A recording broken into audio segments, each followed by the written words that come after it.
and dive right in to this second segment where we talk about the Clippers being able to close out this game against the Dallas Mavericks. And the game started out as like a very dominant performance by the Clippers. They were just hitting shot after shot after shot, and they were blowing out the Dallas Mavericks early in the first quarter, 39-16. But as the Clippers do, they always end up the Clippers were up 31 points, and they somehow were able to blow that lead to the Dallas Mavericks behind Kyrie Irving's 40 points and Luka Doncic's 29-point triple-double, 29, 10, and 10. And Luka didn't really shoot the ball that well from three. He was 1 for 9, and he shot 10 for 24 from the field. But Kyrie, on the other hand, he was 14 for 25 and 6 of 12 from three. There was a stretch where he literally scored 12 straight points for the Dallas Mavericks, and the Clippers, they were just answering back three-pointer after three-pointer behind James Harden and Paul George, where they both ended the game with 33 points. James Harden ended with 7 assists. Paul George ended with 8. They also both ended with 6 rebounds, and James Harden, he shot 12 of 17 from the field. He was very efficient, 4 of 5 from 3.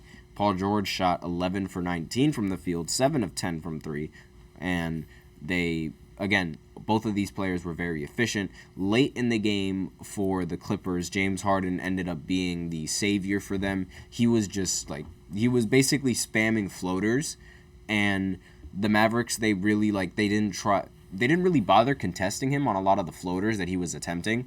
So they were really easy for him to just float the ball over everyone, and that's how they ended up winning this game. It was really surprisingly really bad defense on the Mavericks, who ended up wasting a dominant performance from Kyrie and a really good performance from Luka Doncic when they really were expecting to hopefully take the series 3-1 and that way avoid the scenario of needing to go down 3-2 in the series, because now the Clippers, they play Game 5 at home. Also, it should be worth mentioning that the Clippers, they were able to do this without Kawhi Leonard in the rotation, and they haven't had Kawhi or Paul George healthy in a single postseason since 2020, and since then, they've gone farther without Kawhi Leonard in the postseason than they have gone with Kawhi Leonard and Paul George in the postseason. So that's a little food for thought, but it goes to show that even when Kawhi Leonard is out, the Clippers aren't really out. And there is a chance that they could end up winning this game out in 6, but I think this of all the series, that's probably I think this series is going to go to 7 games. All the series that are left right now, this one has the best chances of going to 7, because I could see the Clippers winning at home, and then I could see the Mavericks winning at home, and then playing that decisive Game 7 in LA. That would be a very, very nice matchup that I would really like to see. But let's just keep looking at the rest of the stats, if there's anything that's more important that needs to be said. Paul George and James Harden, they really sort of carried this team on the offensive side of the ball, and along with their 3-point shooting, they were able to hit a majority of the team's 3-pointers. So they shot, I believe, if I do the math properly, they shot 11 of the team's 18 3-pointers, and the team shot 62% from 3.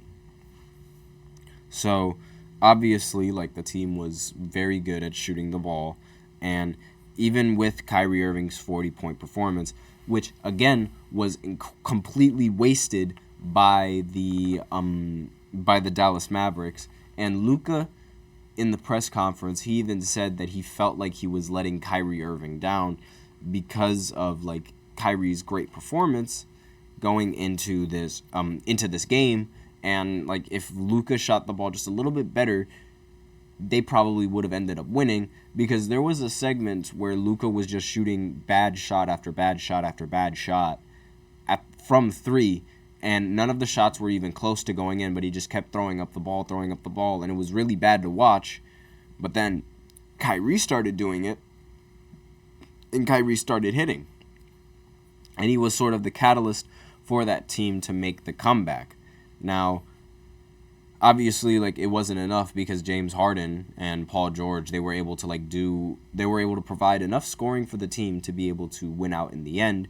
But still, like, this team was really, really close. So now the series is tied 2-2, and they are expected to play at they're expected to play, I believe, they're expected to play Wednesday at 10 o'clock.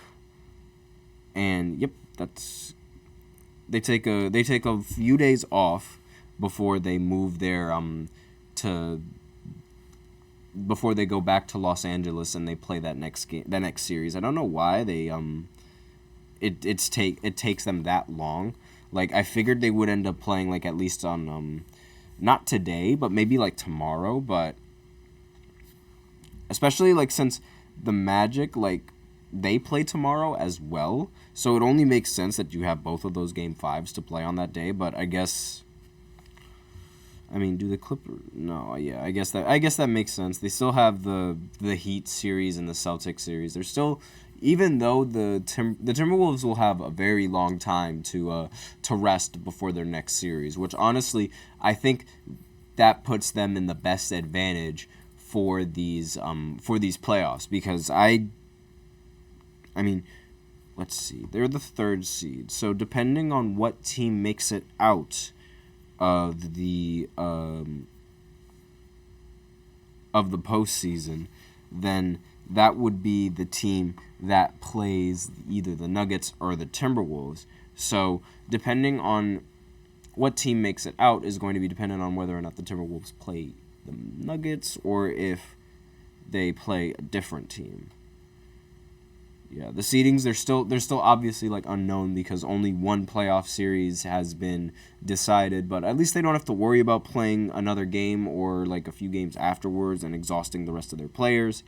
So we can move on to the next game, the next game that I'm going to recap, which is the Magic tying up the series against Cleveland when they were at home. So far, Cleveland has yet to score 100 points in this entire series. But the Orlando Magic, they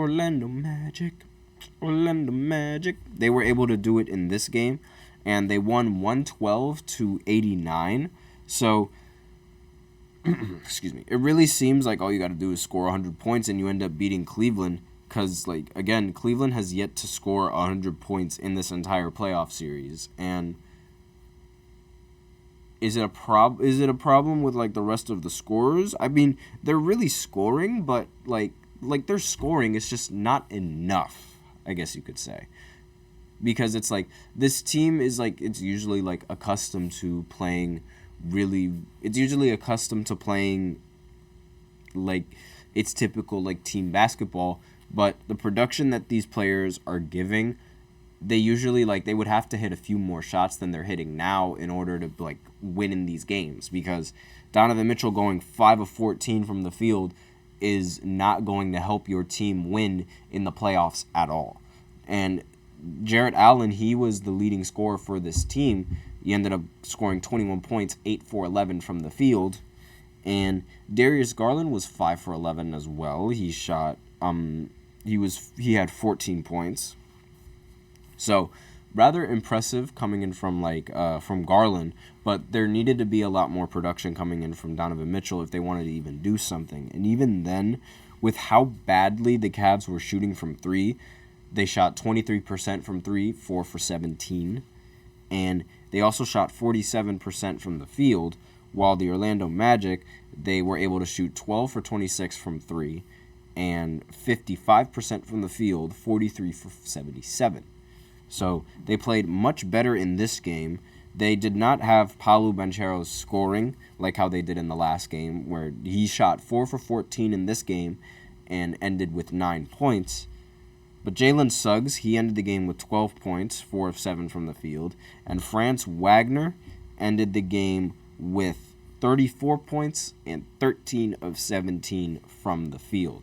So obviously, very good performance coming in from the Orlando Magic and their player in Franz Wagner, who's really stepped up in this role. So now they tie the series. They're 2-2, and now they're expected to go back to Cleveland and play Game 5 and see if they could win this game in Game 5. Then they could go into Game 6 and have home court advantage and play that elimination game so they could potentially win.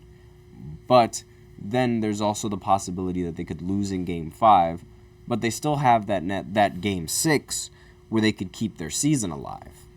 So the way that this team has been, the way that the series has been going, it's really been going like whichever team's at home has been able to win by a huge margin. Like the last game that was played between the Magic and the Cavs, like it started out close and competitive, but it really wasn't that close or competitive.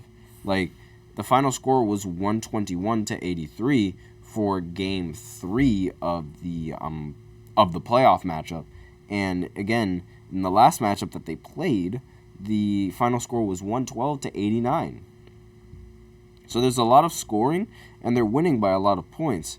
And there's never really been a competitive game in the entirety of this series. Like not a single game for either of the teams has been competitive. It's either been a blowout or yes, it's literally been a blowout by the home team.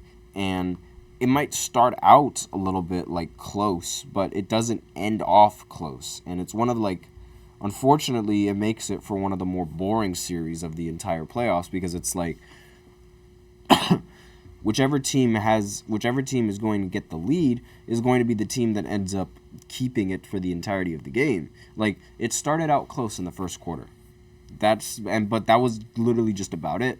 Then Cleveland ended up going up by a lot in the second quarter. But then in the second half, the Magic ended up destroying them completely, and there was really nothing that Cleveland could do to recover from that. It was a complete collapse from the Cavs, who ended up getting completely outplayed by the Orlando Magic and their players. But regardless, this team is looking to play the next game in Cleveland, and we'll see if Cleveland can actually score more than 100 points in this game, but I'm not entirely sure if that's going to happen. We'll also see if the Mavericks can, the Clippers can end up taking a 3-2 series lead over the Dallas Mavericks in this win that they desperately need. So, but I will be right back after this short break, and in the third segment we are going to be talking about the Pacers and the Knicks as they go up 3-1 in their respective series. So I will be right back after this short break, and stay tuned. Looking for your daily fix of sports talk without having to pay for it? GSMC Sports Network is available on YouTube. Just search GSMC Sports Network. Get your fix of daily sports talk shows on YouTube, absolutely free. NFL, college football, NBA, MLB, MMA, UFC, fantasy football, and so much more.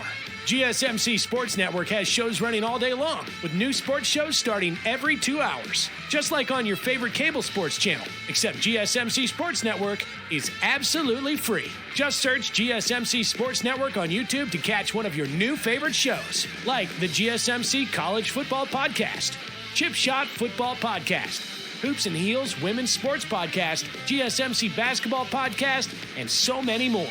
Check it out for yourself. GSMC Sports Network, now available on YouTube absolutely free. Search GSMC Sports Network on YouTube right now.